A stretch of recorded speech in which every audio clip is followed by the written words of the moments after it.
Hi, everybody. My name is Debbie Davis, and I'm an alcoholic. Hey, everybody, and I'm really glad to be here, and I want to thank the committee for inviting me and making this such a pleasant event. We've really had a great time here, and I want to welcome you if you are new to Alcoholics Anonymous. It's great to see a lot of people in their first year of sobriety, and I want to welcome you, and I certainly want to welcome all those who have come before me and who are here to continue to carry the message to me and many others. And if you are new, I want to tell you the three most important things in my life which have made it possible for me to stay sober one day at a time for a long period of time, because I've tried it without these three things, and I didn't stay sober, and with them I have, so it's like I know what does and what doesn't work. I don't have to keep experimenting with that. And that is a sobriety date, a home group, and a sponsor. We have the triangle in Alcoholics Anonymous of recovery, unity, and service, and I try and apply that in my life. And in addition to that, for me, is this triangle of recovery, a sobriety date, a home group, and a sponsor. And to tell you just a little bit about each one of those, my sobriety date is February the 8th, 1976, which means I've been sober over 27 years. Now, that's not to... I'm so grateful I got sober in a time when there was Alcoholics Anonymous around. And I was never told, ever, I was too young to be an alcoholic. When I meant business, they knew I meant business. And I've been able to stay here because there is no age limit or minimum. There's no minimum or maximum of drinking. And I'm grateful for that. I've never seen us question anyone coming into the doors, how much did you drink? And they tell us, they say, "Oh, you're quart short." You know, we've never had that qualification, thank goodness. And so, but now that isn't my first sobriety date, but it is my last one. And it will stay my last one as long as I continue to do the daily maintenance. What's the daily maintenance? Well, some of those things are one day at a time. I don't take the first drink or anything else that affects me from the neck up. I start and close my day with prayer, and I chat with God throughout the day as well. I try to be of service. I don't screen my phone calls. I try to be of help wherever I'm asked to be, show up for my commitments, try to set about my day so I don't have to end up making amends to anybody later on. Those are the kinds of things that I do, just a few of the things that I try to have that daily maintenance in, but the main thing is that contact with a power greater than myself. That is what will keep me away from the first drink and protect me from myself. My physical sobriety is extremely important to me. It is important that I keep it in place 24/7. I don't play games with it. I don't put it in gray areas. So for me, that means I don't drink near beer. Okay? I don't smoke near pot. I don't take health store speed. Okay? I don't do any of those sort of pseudo kind of looks like it things. Okay? Because I'm in it for the effect. I've always been in it for the effect. And when you sort of kind of might get something, or your mind says you should be getting something, and it's not, that is more frustrating than anything. And you will go where you will get the effect. And so for me, it's a very black and white thing. But I also know in my case that the not drinking is the starting point. If I thought that's all I was going to get out of this thing, which is what I originally thought, I mean, how I would have shortchanged my life. How I would have, in my view, for my life, missed what the program was about, which is a way of living. I had the impression that if you just quit drinking this year, things could get wonderful. Because I had non-alcoholics ask me questions like, why do you always have to get drunk? Or, why can't you have a couple like we do? And I know those were very sincere questions. And they were good questions. But what I didn't know, too, is I answered them in the most honest way I knew before I had any education about alcoholism. And that was, I don't know. I've always drank to get drunk. Always have. It was always the purpose of any evening, was to get drunk. So by them asking those questions, I get the impression that the absence of alcohol and drugs, then everything's just going to get wonderful. And when I did that, I ended up drinking again because I hadn't been drinking. And I know what that means, because I can clean up the outside very easily, but it's the inside that was empty and still a mess and still confused. And the only thing I knew to get rid of that was drinking. And a little while later, I did it again. And it wasn't until that I came into this program and began to take a set of steps that we talked about tonight, and I was reading how it works. That is how it works. There is only one path. That is the path, those 12 steps. Until I took those, my life did not change. It may have looked better on the outside, but it did not change on the inside. So that's when the recovery program really began to come into my life, is when I began to take those steps. So physical sobriety needs to be in place 24/7 for me in order for anything in the rest of this program to work out or to be able to take an effect in my life. So if you are new here tonight and you don't have a sobriety date, really encourage you to get one of those. Alcoholics Anonymous just makes a lot more sense when you're sober. So good, just a suggestion. Okay? A home group. I have lived in 4 distinct areas of the country. For me, that means I've also had 4 different home groups, and that's the only reason to this moment, in 27 years, that I've changed home groups, is because I have literally moved out of the area or state. But when I moved to Northern California, what I also realized is I've also had 4 different last names, okay? So just kind of worked out that way, all sober last names, but and nope, not running from the law or geographics. It was just how it worked out. And my current, I'll tell you about those on the way, but my current home group is the Dublin. It's the primary purpose group, meets on Thursday nights, 8 o'clock. Y'all are welcome. And a home group has taught me how to live out there on those city streets. A home group, just again, a couple of things of the many that it has taught me, is about courtesy and consideration of other people. I knew zero about that. The mirror was always in front of my face, always looking at myself. I didn't know the first thing about being considerate of you or the people around me. You taught me that right from the gate. Getting to the meetings on time, don't getting up, running around, making a scene, making an entrance, making an exit. We always do these kinds of big drama things. At least I did. And you taught me about how to just be quiet and be one among many. I'm not a big deal, never have been, never will be. Don't draw attention to myself in those kind of negative ways. Just be one among many, one of the workers here. Get a commitment. Make that. You know how to be a taker. Why don't you start learning how to give back without recognition? Just be one among many to make that meeting get going. You taught me how to be a better daughter here. I was am an only child, and when I got sober, we all lived in 3 different states, and I made those amends, and it was about another 14 years that I would call my parents about twice a year, make sure that we all still had the same address and phone number, and that was kind of the relationship. About 14 years of sobriety, I thought, you know what, I am their only daughter. And I think it's important that I develop a relationship with this family. It's not about what's going to be coming back this way. It's about what am I putting out that way. And I called him on the first Sunday in January of 1991. And I said, I'm going to call you the first Sunday of every month. And I haven't missed that commitment over 12 and a half years. Now, that doesn't make me wonderful. It just means that I made a commitment. You told me, do what you say you're going to do. And so I had to make sure that whatever I said to them would be something that wouldn't just happen for a couple of times and then drop off. And to ensure that, I have a little sticky note I move from month to month, okay? I don't have it locked up in here. My life gets going at 180 miles an hour. I have a little sticky note that once I'm done with that Sunday of calls, I move it to the next month so I don't forget. So again, I protect me from me, because that's an important commitment to me. And what I didn't expect out of that came. About 6 months into it, I started getting responses, unsolicited responses from my family members. I knew you'd call today. I thought I'd wait around till you called. I knew it was the first Sunday of the month. I knew you'd be calling today. The I love yous that were unsolicited, that really weren't that common. Not that I was looking for those, but the relationship that we got to develop. And so you taught me that because I listened to how you repair your family relationships so I could apply something in my life.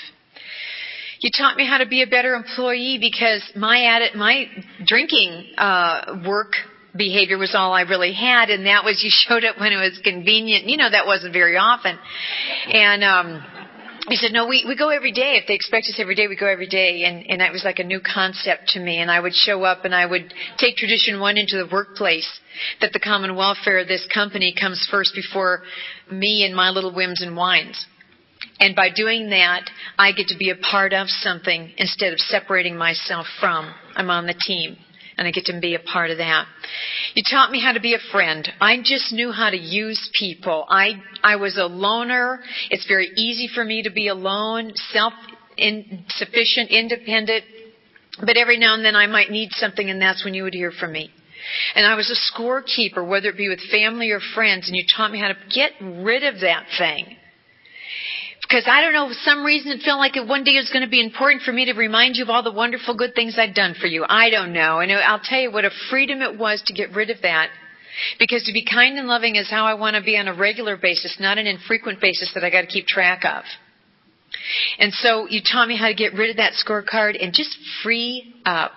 Just free my life of that kind of bondage of keeping score. And so those are just a few things. You've taught me how to stay in a home group meeting when I don't want to, when it is very difficult, when the personalities are there. I've had those 4 different home groups, and every one of them has had something in common. There's always been a couple of people that I know would be happier in another home group. I just know these things. Of course, they often don't go anywhere. Sometimes they do, and it's like, see, I knew this. But the problem is I had to remember, hey, I'm the one who moved to these different cities, It's just a different set of people's names, that's all. And you've taught me how to just stay with it, and that the history of the group becomes very important to me. Because pretty soon, what happens is you run out of home groups because they all have a couple of personalities that I don't particularly care for. And then every time I think that about somebody, I got to think, I bet there's some people in here who would like me to get another home group too. So, I'm not everybody's darling. And I got to remember that whatever I'm thinking about them, people are probably thinking about me. And so we just learn how to sit here. I've been in the rooms where it's been me, my ex, the ex he, and the new she. Okay? That's awkward sometimes. Nobody gets custody of the meeting, okay? It's not easy sitting in those rooms. But I'll tell you what it makes me do. My guideline was always, if I knew what either one of them were doing or saying, I'm not doing my job. My job is to work the room. My job, how rooms always tilt towards, they got kind of a tilt toward the back because that's where all the newcomers kind of roll to. If I'm not back there working the room, then I'm not doing my job, because as a member of Alcoholics Anonymous, I only have one purpose, and that's to carry the message.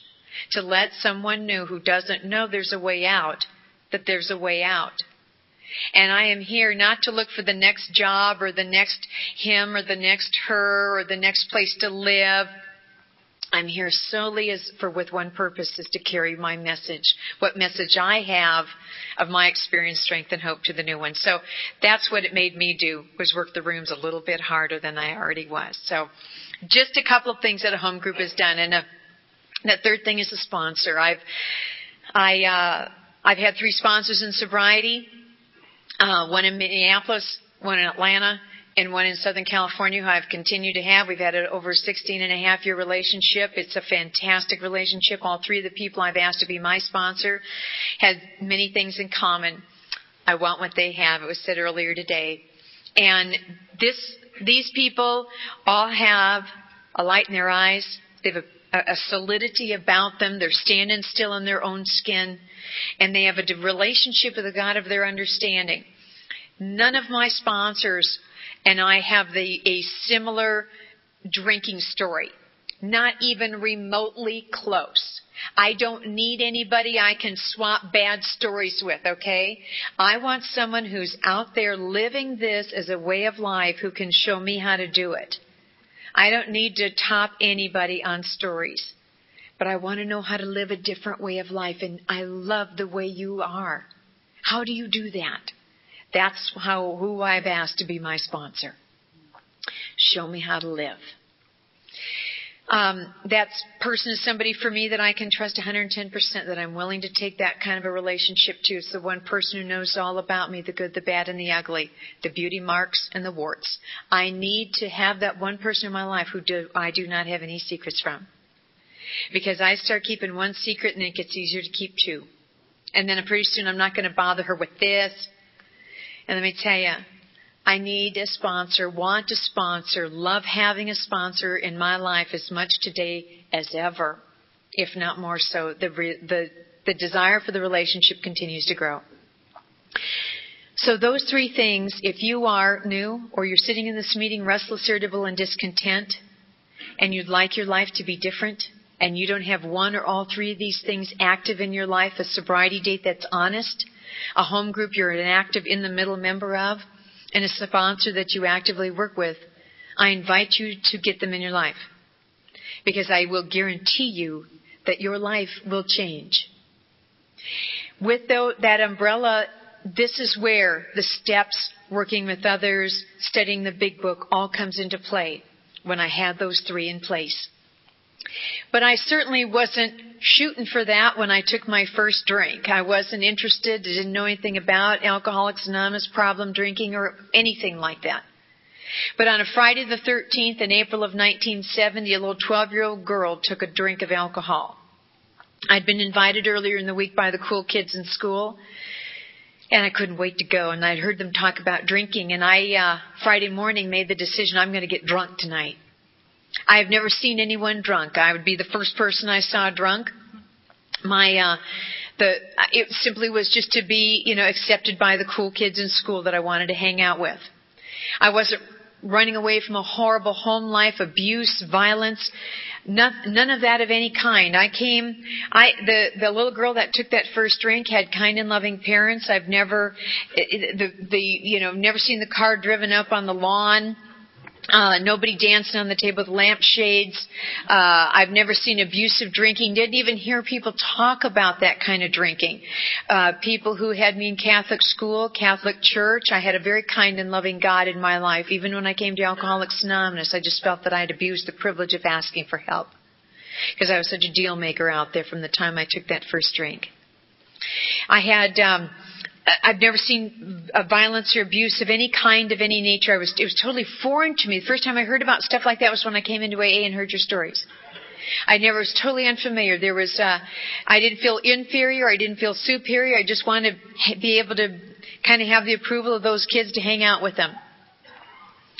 And I arrived at that party that night at 6 o'clock, and it was as if yesterday. I remember that day. They were passing around a bottle in a brown bag, and I didn't know what it was, but I knew what it was. And I couldn't wait till it got to me, and I watched what they did because I wanted to do the right thing. And it got to me, and I did that. I took a pull off of that bottle, and it passed it to the next guy. And like Craig was talking about, it just burned up my throat, but I didn't remember saying, oh, ick. I remember thinking, all right, just destroying your throat, but this is good. This is good. And a few moments later, it did that magic for the first time for me. It just went. The only analogy I can think of for myself is that it was just like hot lava. It was warm, it was quiet, it was thick, it flowed and filled in every hole in my gut, and I didn't know I had any. But what happened is my shoulders relaxed. And I'm like, I love this. This is great. 2 inches behind my belly button where I really live, there is this warm glow. And I'm 12 years old thinking, you know what, oatmeal has never done this for me. I don't know what's in there, but I know I want some more. And it came around the second time, and because I wanted the exact same effect, I did the exact same action. And it got to me, and I took a pull off of that bottle. I gave it to the next guy, burned my throat going down, did that magic again. But if there is a line that we cross, we hear about the invisible line. I crossed it between drink number 1 and drink number 2. Because what happened up here, I'm still feeling that anxiety. Well, that anxiety, when it hit the second time, turned into arrogance. And what happened is then I threw my shoulders back. internally, and I thought to myself, hey, aren't they glad I'm here? You know. I went from drink number 1, please accept me, to drink number 2, who needs you? I know. I was 3 months sober when I first heard Clancy talk about that almost instant change of perception. And I'm sitting in that room thinking, yes, that was drink number 2. I no longer needed you, your approval, or anything else.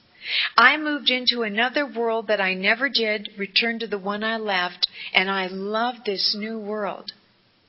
And that night I didn't know I would set up some regular patterns for me, which was I would drink as much as I could, as fast as I could, whatever I could, whenever I could. I blacked out that night. I passed out that night. I came to with my first case of the dry heaves. And all that happened in a 3-hour period of time. I came to with those dry heaves, wanting to go back to the party they drugged me away from because I'd had a good time. I don't know much what happened, but I knew I'd gotten drunk and I'd achieved it, and I couldn't wait to do it again. They wouldn't take me back, and I started already planning for the next day. I don't know if I was born an alcoholic, and that's as much time as I spend thinking about that. It is not important. I don't come from a long line of alcoholics. There is no identified alcoholism in my family. We have a suspect uncle, okay? He's still under suspect, though. But parents aren't, grandparents aren't. I don't know where I got it. And I don't know if I was born with it. The behaviors I did before I took a drink were I didn't do lying, stealing, cheating, abusing people before I drank, okay? But I sure did do them on the natch afterwards. When I took a drink, I activated this disease of alcoholism. My life, my thinking, my feelings, my behavior, everything changed starting that day. I woke up that morning, that's Friday morning, and on the top of my list had been the same things. Be a good daughter, be a good student, obey the rules, stay out of trouble. I am a conformist. I'm not a rebel or radical by any means. If you say go down here and turn right, I will. I will not question you're telling me the wrong direction. Come Saturday morning, however, what I woke up thinking about was drinking and how am I going to get it and who's going to buy it and where am I going to drink it. And all those good ideals were in the spot number 2. And eventually they were removed from the list because I can't do them. But I woke up thinking about drinking every morning for the next 6 years. I activated the mental obsession. It was so overwhelming. The other thing I activated was the physical craving. I didn't know that when I take a drink, I take a drunk. I mean, I always drank to get drunk, even from the first night never having taken a drink. I drank to get drunk. I didn't think anything odd or unusual about that at all. My behavior that night was my first and only experience. I assumed everyone had the same experience. So it didn't seem odd or unusual to me. And yet when I came in here to you, you explained to me that is not normal drinking. To me, it was. And so those are some of the symptoms that I activated here in this disease, and it took me on a fast route. A year later, I'm introduced to the wonderful world of drugs, which I needed to be. I needed these accessories in my life, okay? I love to drink, and I drink whiskey, just like Hector. I love whiskey. It just happened to be the thing that I would like, whiskey and a beer chaser. That's what I do at 13 years old. Don't think anything odd or unusual about that at all. Except I do black out a little too quickly. And I don't want to be sleeping through life. I don't want to know not know what's going on. So I find things to help keep me awake, to help me drink longer, which is the whole point of any evening, any drinking event.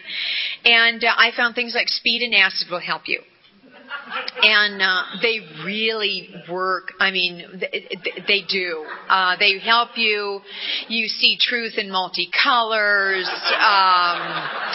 And I'll tell you what, it got me here to you a lot faster than I intended to get here. So it just was the accelerator for me, and it was hand in hand. It wasn't anything odd or unusual to begin to incorporate into my life whatsoever in the last year and a half of my daily drinking. I'm 16 and 17 years old, and my diet is whiskey and acid. That is my diet. I don't think anything of it is as normal as breakfast and lunch to me.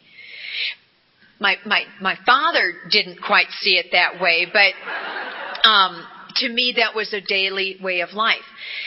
And I was able to do things. I was able to have a little jobs going on. I always needed the jobs, and I was able to maintain that a little bit. And I lived such a double life. I would be on my senior year of high school. I'm on the pom-pom squad, and I really did entertain.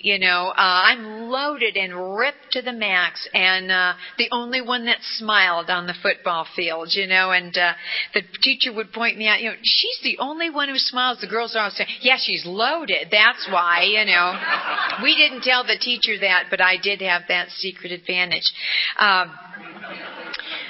When I was 17 and a half years old, one more time, my life is going to change on a Friday. And what happened is that I had been expelled from my senior year of high school 6 weeks before I'm supposed to graduate. Didn't bother me any. Bothered my dad a lot. Didn't bother me a bit.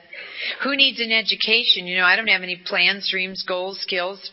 So what? My big dream is the next party. That's as little teeny tiny as my life was. It was just living to the next party and living from the last one. That's as big as my world got. Well, after I had been expelled and caused a great deal more trouble, my father didn't know anything about alcoholism, and he had tried all human power to relieve me of my alcoholism, and he sought professional advice. They said, while you still have legal custody, you need to commit her to a treatment center for alcoholism and drug addiction. And that's what he did. In May of 1975, I was committed to a hospital in a little town called Grand Forks, North Dakota. And I would be introduced to you for the very first time. I'd never heard the word alcoholism. I'd never heard the word sobriety. I'd never heard about the program of Alcoholics Anonymous. I'd hear you say, "If you want what we have," and I'm like, I don't. I mean, y'all don't drink. Why would I want that? I mean, it's not a problem. Seems to be to most everybody else in my life, but it is not a problem to me. Why would I seek you out for a non-existent problem? And so I just knew, though, because of this commitment, that I can't really leave here. If I do, they'll find me. And so let's just get this done. Let's just get this out of the way. Be good. It's just a kind of a short period of time thing. You can do this, then you can just kind of vanish from life and get back to your regular life, which is drink every day, because that's all I wanted to do. We would be all taken to meetings of Alcoholics Anonymous, and of course, I'd sit in the back row because you don't want to catch alcoholism when you're here. And I'd sit in the back row because there's, why not? And I would distract myself while they were doing exactly what I'm doing tonight, sharing their experience, strength, and hope that I might, hear something to identify with and answer some questions that maybe I had. I don't have any questions because I'm not interested in what you're offering. But every now and then I would tune in and I would rationalize what I would hear you say, just so I could prove to me my case is different. I'm not one of you. And I would hear you say things like, I lost my family because of drinking. My thinking says, I want to lose my family. Do you know how lucky you are? You can have mine, okay? And down here where I really lived, that 2 inches behind my belly button, the thing I knew was it had been necessary for me to leave their home because they no longer had a safe place to come home to. I identified in our book about Dr. Jekyll and Mr. Hyde. I'm the Mr. Hyde, not drinking. That's when the rage comes out. That's when the confusion and the restlessness comes out. And I am definitely the nicer Dr. Jekyll when I'm drinking. The world could fall apart. And it's okay. So I know, even before they're telling me, I know I have these personality swings. I just don't understand them. And I know that drinking always makes my life better and I can breathe deeper. But I don't know it really until they start talking about stuff like that. Talked about totaling out cars. I have never totaled out a car officially, okay? You know how we are. If it wasn't the same make and model, it doesn't apply, right? I had a little drunk car that arrived here, though. When you buy them, they start off square, okay? And then they get rounded out with the drunk bumps and things and stuff's falling off. And in addition, my car, the window had been shot out of it. And my gas cap was a mitten I had stuck in there, okay? You're just too busy for details. And but I'd never in my life, totaled out a car. So that was my idea of it. And they talked about drunk driving charges. I had two girlfriends that were mirrors of me. We drank and used drugs exactly like each other. I'm happy to report that one of them has chosen to go out and is still experimenting 20 years later. The other one ended up returning to Alcoholics Anonymous, is 12 years sober down in Southern California. And we ran into each other in a meeting, and neither of us had ever lived in Southern California together. We drank in North Dakota together. And here we are in Alcoholics Anonymous in Southern California together. It was a wonderful reunion. And but I was the designated drunken driver of our group. They couldn't drive sober, let alone drunk. So naturally it was up to me. And because I had the advantage, I worked for the city police, or the city judge, actually. And so I knew all the police. They knew me when they would stop us for what they perceived was drunk driving. They would stop us, take away our booze, and tell us to go home. And so I didn't have any drunk driving charges. And they talked about losing jobs. And I told you I always had a little series of little jobs going on. I needed the money. I wasn't smart enough to support myself any other way. And so I had these little jobs going on. And I guess in the effort to be a good employee, in blackouts, I would quit. Okay? Well, that's fine, except I don't know I've quit. And I show up next day, to everyone's surprise, including mine. And it's just, so awkward, these things. And so those are the things that I could rationalize away, but in my own small way could begin to identify. And then you talked about a couple of things that really bothered me. You talked about all those broken promises. I remember sitting in the back of that room thinking, how do they know about those? Like you had just uncovered something very private. And you knew about those because that's what you had done. And I realized I hadn't been able to keep a promise since I was 12 years old and took a first drink because I am powerless over alcohol and I don't know that. Regardless of how sincere I am and how much I want to please someone or do the right thing, I am powerless over alcohol, and I can keep that promise for almost 2 weeks.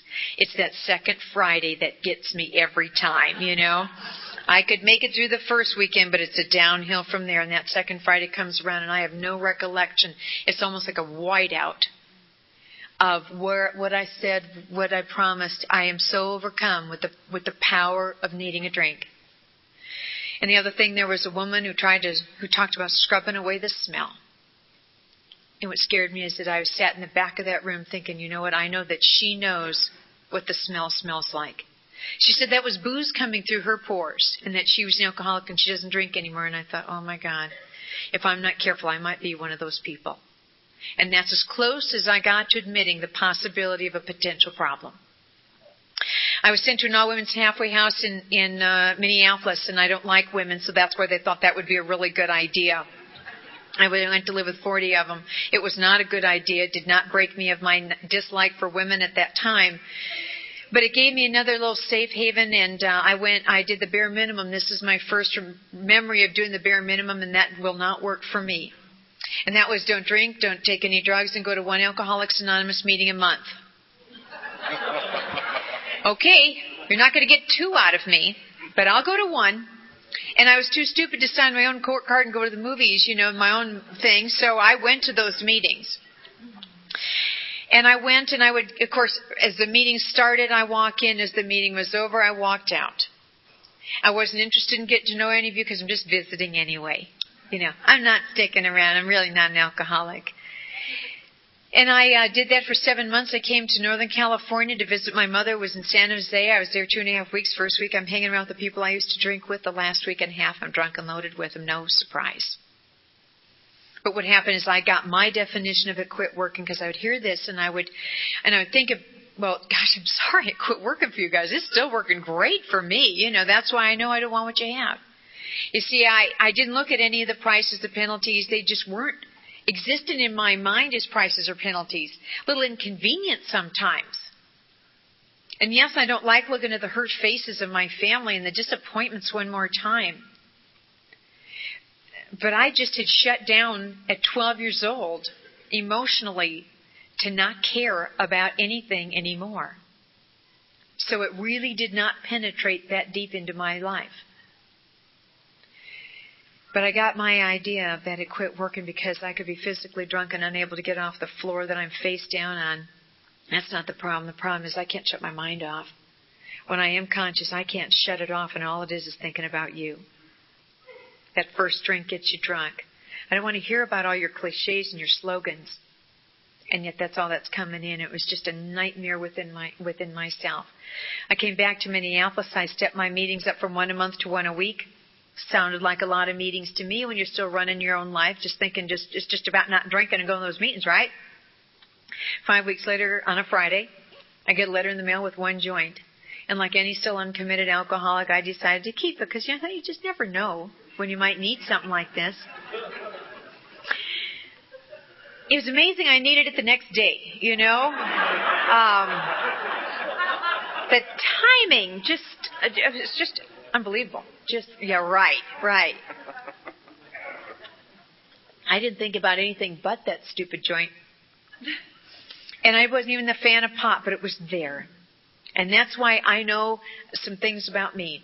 I choose not to have alcohol or social drugs for those potential visitors that may want something. I know me. I know my mind gets a set of bad emotions going on and a rough day on the freeway or something like that. I'm going to come home and visit myself. I'm going to check this stuff out and I'm going to, dig into it, see if it's still good anymore. I have to protect me from me so much. And so that's why we choose not to have anything like that in our home. And all of our friends are non-drinkers anyway. So this is the way I choose to do it. How you do it is of course your choices. But because it was there, I smoked that 1 joint, and that was on the 7th of February, and that is the last thing that I've had to this moment mood altering. I didn't know it was going to be the last thing I was going to have. If so, I might have thought of something else. It was just going to be one more lie. One more secret that they didn't need to know. It was just going to be one more dishonesty in my life. And you see, it was the biggest one. I knew. And what has happened is I surrendered for the first time. And to me, the only analogy I can think of is even though I had thought I had surrendered and given up and wanted to do this thing, it was at that moment that I felt like that flat line on that heart monitor. I am so done. You see, I forgot I was only 18 years old for the first time. I didn't have the excuse, but I'm too young. I forgot that, this would be the 3rd time. Maybe I'm just a loser. I used to be able to read very well. And now I can't even put these sentences together in this book. I have no idea what they're talking about. Maybe I just can't get this thing. Instead of all those things coming into my mind, the thought from outside of me came in. And it was, those people in AA seem to know what to do. And on the February the 8th, 1976, I went to the meeting that night and I asked the old-timers of the meeting the most important question of my life. What do you do to stay sober? There was no conditions or reservations or anything going on in the back of my mind. There was no body language given, but I don't have that. It was the most important question of my entire life. And they knew for the first time I meant business because I gave the body language and the attitude of I mean business. I was surrendered for the very first time. They said, what we do is one day at a time. We don't take the first drink or anything else that affects us from the neck up. And we have a sobriety date. We go to a lot of meetings and we get a home group. We get somebody that we can talk to, and that's a sponsor. We take these steps and we learn to develop a relationship with a God of our own understanding. And while taking them, we get to learn a set of principles that we can apply in all of our affairs. Oh, Deb, those traditions, those aren't just for the group. Those are for you to learn how to apply in your personal life. And we try to carry this message and to be of service. Are they set then, and that's still what I try to follow? Certainly with, the best of my abilities and with a lot of flaws. And I began this journey in Alcoholics Anonymous at that time in Minneapolis. My home group was the 12 and 12 group. It was a Monday night meeting, and my last name was Fegan there, my original maiden name. And I was active in service, and I was in meetings or work. I worked during the day and went to meetings at night, and was just full of the Spirit. And I moved to Atlanta just shy of my 4th birthday. I legally changed my name while I was there due to a profession I was interested in getting into. To Richards, my home group was the Skyland group. I was a member of that group till I left. I got a sponsor in that group, Joe P. And I took a 4-year cake And I don't know what, but all of a sudden it goes click. You know, you're 4 years sober. You know something now. I have no clue where that came from. Nobody ever gave me that information, but I certainly, I look back at that now and I think, gosh, I barely knew something at 10, let alone 4, right? And I decided to, 7 meetings a week's a lot of meetings. I think I'll trim this back to 2 or 3. And when you're trimming like I do, 2 or 3 becomes 2. Okay, and what happened is that I had this, it was like 7 meetings a week was this solid wooden block, but one day at a time with 2 meetings a week, shaving that down very, very little every single day, so it's very, almost unnoticeable. 2 years later, at 6 years of sobriety, it's a small round ball. And I'm wondering at 6 years of sobriety, 24 years old, why I'm so bored, restless, irritable, and discontented.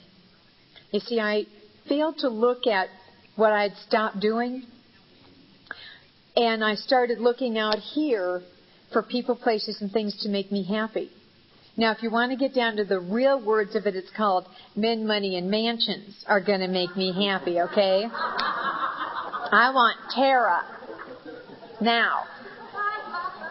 And so I began, I didn't know it, but began to make this search, and 3 weeks later, on a Friday, I met a little fella, and he met an awful lot of those qualifications, and he'd even been sober for 13 years. Now, he hadn't been to a meeting in 3 years, but no problem.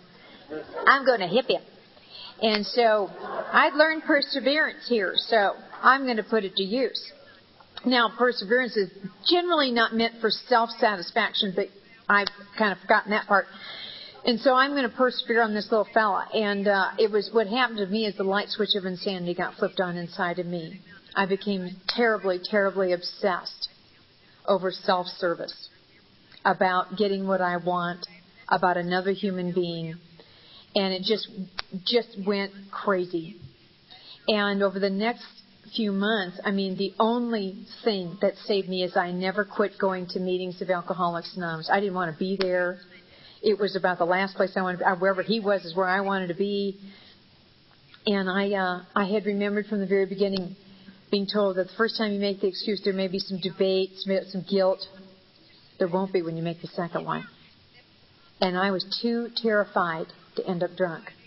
And so I went to meetings, but I was no model member. Nobody was sending me newcomers to work with. You know, I was not a model member by any means. I wasn't working the room. I wasn't doing things. As I said, I failed to look at what I had stopped doing. I used to get to my home group meeting an hour before, and still like to do that. Now I'm getting there 5 minutes before the meeting, walk in, give a coffee, and sit down. That's all you got time for in 5 minutes. I'm not giving at all. I'm not working the room. Same with leaving. I used to be, and still am, one of the very last people to leave that meeting. Now it's going, amen, shake, shake, and you're looking at taillights. I'm out of there. And if you could have heard my mind after that second meeting, it probably would have been something like this. Well, I got that done for the week. There's punch in, punch out of meetings. I wasn't given anything back. Just take, and not drinking. And I could say to myself, I'm doing everything they asked me to do, so what's wrong? Oh, I was chipping everything away. And after 3 months of this whirlwind romance, of which I was the only one involved, I hate those kind. This little fella, he got married to somebody else, and so I let him go. And he taught me how to be a good sport here, you know, and I just kind of looked around the rooms, and there was another little fella, very similar in qualification. We did this dance of death for 3 months, watched him go down the aisle with somebody else, and I was like, okay. I really think God said, okay, I've had enough amusement out of you. We're going to get you surrendered again. And at 6 years and 9 months of sobriety, it all major came crashing down. Major meltdown. And what happens is Deb, you're an alcoholic. There's only 2 avenues of relief. Drink, which I'd proven to myself does not work for me anymore, or recommit yourself to Alcoholics Anonymous 110%. You know everything that you need to do. It's the end, then some, that gives you the cush. And that is the commitment that I made and still make, not to impress you, not to show off, not to be braggadocious, not at all. It's because I've needed that extra 10% because I know myself. I know I will shave that 100 down to 99.99 one day at a time, and I need that cush, that little extra, that keeps me safe. I took the steps again with my sponsor at that time as if I had never taken them before. They felt new. It just felt better. It just felt like I'd totally recommitted my life. I also made the last amendment on that original list, which was to a stepmother, which was the most difficult and the longest one. When they first talked to me about resentments, I don't know what that word means. I know what hate means. I don't know what the word resentment means. And now, evolvement has come on, and I was finally able for the first time at 7 years of sobriety to have the experience of forgiveness before I made that amend. And that was such a biggie for me. What a great lesson that was. I went on and I began working more with others, more meetings, sharing, traveling, so forth. 8.5 years sober, I'm sitting in a meeting thinking, why can't the enthusiasm just always be there? Because I'm feeling a twinge of restless, irritable, and discontent again. And one more time, because I'm a regular in meetings, I hear my message. And that is that a guide was talking about being sober a number of years, feeling restless, irritable, and discontent. He said, I realized I was trying to live today on last year's program. And I thought, that's what I've been doing. I'm sitting here doing this pats on the back for making that amend that 7 years. It's now 8.5. This is the day that prayer and meditation and all the things that I do count. Yeah, yesterday I learned from it, got me into today. But if I start chipping away at any of these things today, the coasting is never uphill, it's downhill. And so this is the day. It totally changed my thinking about what one day at a time means to me. It's just like this is Saturday night, trying to stay full on Thursday's breakfast. I am very, very hungry by Thursday afternoon, let alone Saturday night. I need fuel every day. I need spiritual fuel every day. And so I began, again, a new way of thinking about what one day at a time means to me. About 10.5 years of sobriety, I got married. I moved to Southern California. My last name there was Harris. Remember the Bellflower Big Book group, lived in Long Beach. After 5 years and 9 months of marriage, that would come to an end. I was very, very sad, very, very just crushed, hurt, humiliated. My ego's involved. I just feel like a loser. The whole thing's going on. And I want to share with you, not the event or anything like that, but how you helped me walk through this. It was very ego-deflating, of course, and I'm 16.5 years of sobriety. I'm working with the most women I had ever worked with, active on a convention committee, working full-time, doing everything that's asked of me. If you would have told me better pick up another meeting, it'd have to be at 2 a.m. because I am like maxed out on action and activity. And part of me is thinking, isn't there just like some kind of little shield from life's bullets? And yes, there and no. Just because I seemingly am doing all the right things and I'm connected and so forth, doesn't mean that life won't happen. But what it does mean, there is a shield, because instead of falling apart and getting drunk or gossiping and bad-mouthing everybody and everything that'll listen, all these things that were in my life, I knew would be the props to hold me up, to help me walk through any difficulty, any loss of any kind with some dignity and grace.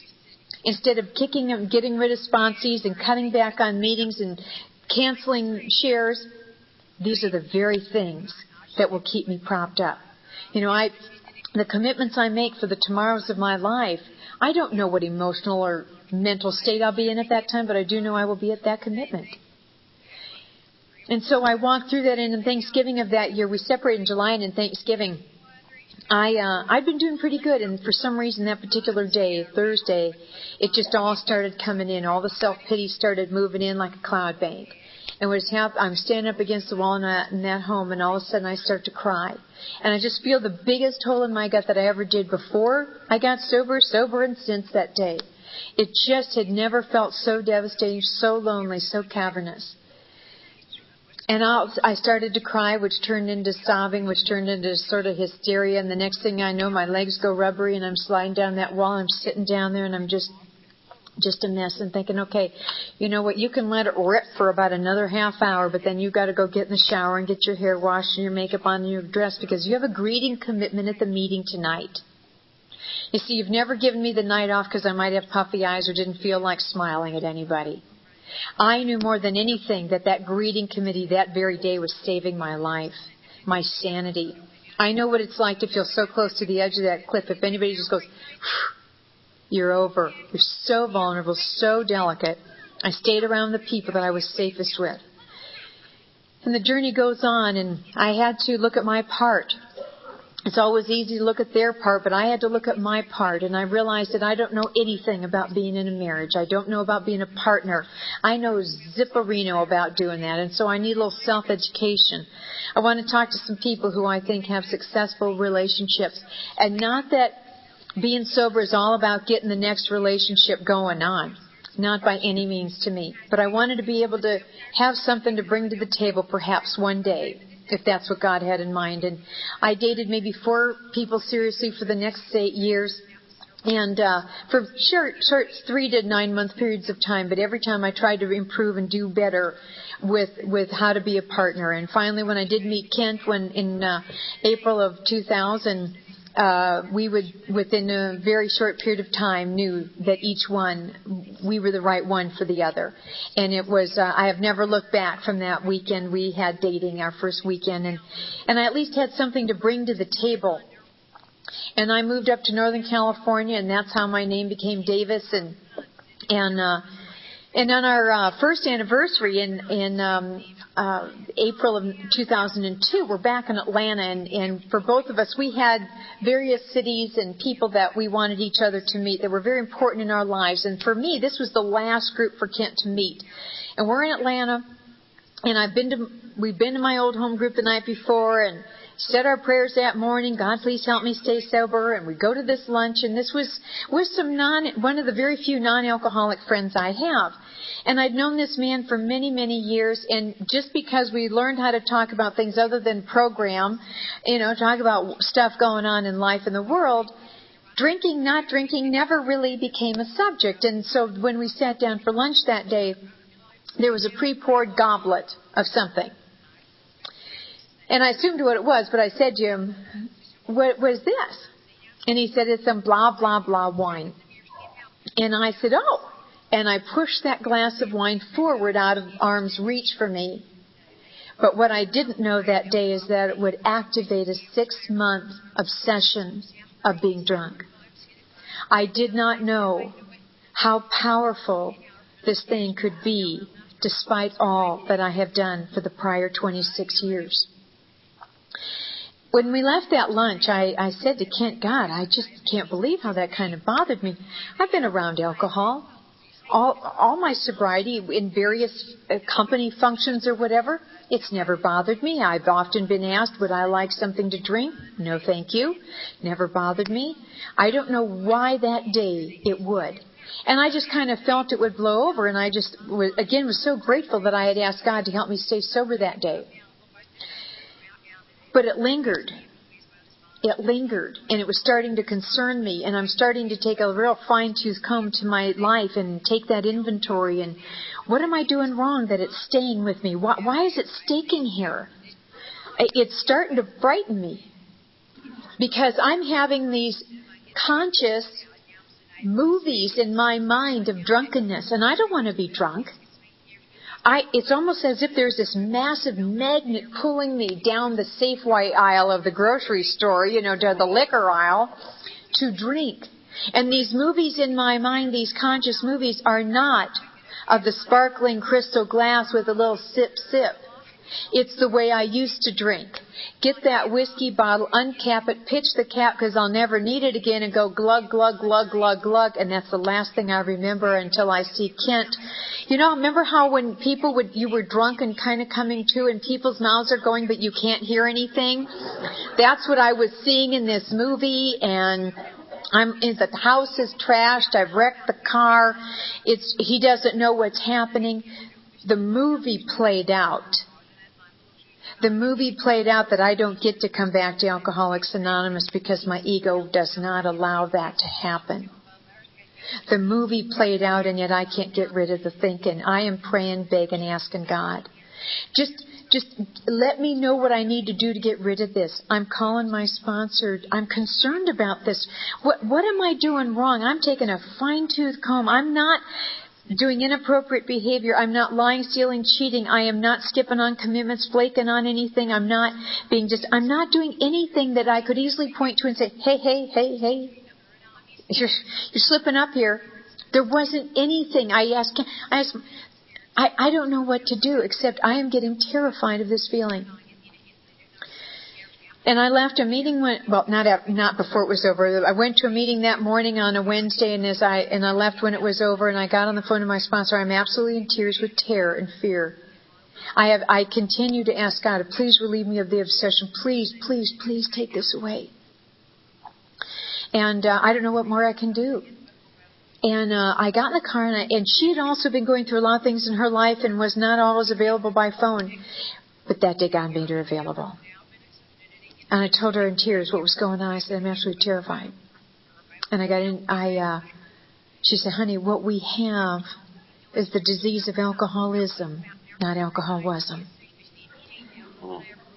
And what it did is it made me feel, okay, I'm not bad. I'm not defective. I have always felt I've had a very strong connection with God. And apparently I did, because I stayed sober. I've heard a lot of people talk about this part in their life, but they drank. And I didn't. I fought and fought to stay sober. 1 day at a time, 1 hour at a time, 5 minutes at a time. And this is 26 plus years sober. I'm not some part-time member who shows up now and then. I'm in the middle of your rooms, these rooms, the middle of your life and my life. I'm showing up for life. I'm not just taking notes here. And it still happened. And it fought to be sober. What happened is that I sat in my car another 20 minutes and just cried and talked to God. It took about a week for that great big thing to just sort of vanish. Every now and then it'll have like a meteor. It'll go by my mind. I've had those throughout my sobriety, but it doesn't stay anymore. But I assure you, it wasn't anything that I ever expected. Instead of looking at my life of what am I doing wrong, I flipped that over. Thank God I was doing everything I was doing. What if I'd have been doing something less? What if I had started any of those bad behaviors, skipping meetings, lying, stealing, cheating? What if I'd started any of those things? How weakened I might have been. It is worth the fight to stay sober. Because I believed it passed. It will pass. It is worth the fight. And I'll tell you, in our third step prayer, it says, take away my difficulties so that victory over them may bear witness to those I might help of thy power, thy love, and thy way of life. He helped take away that difficulty, and I hope that by my sharing my story tonight with you shows the power of God and this program that we have and in my life, the love that I have for this program and whatever it's asked me to do, and what a fantastic way this sober life is. Thank you.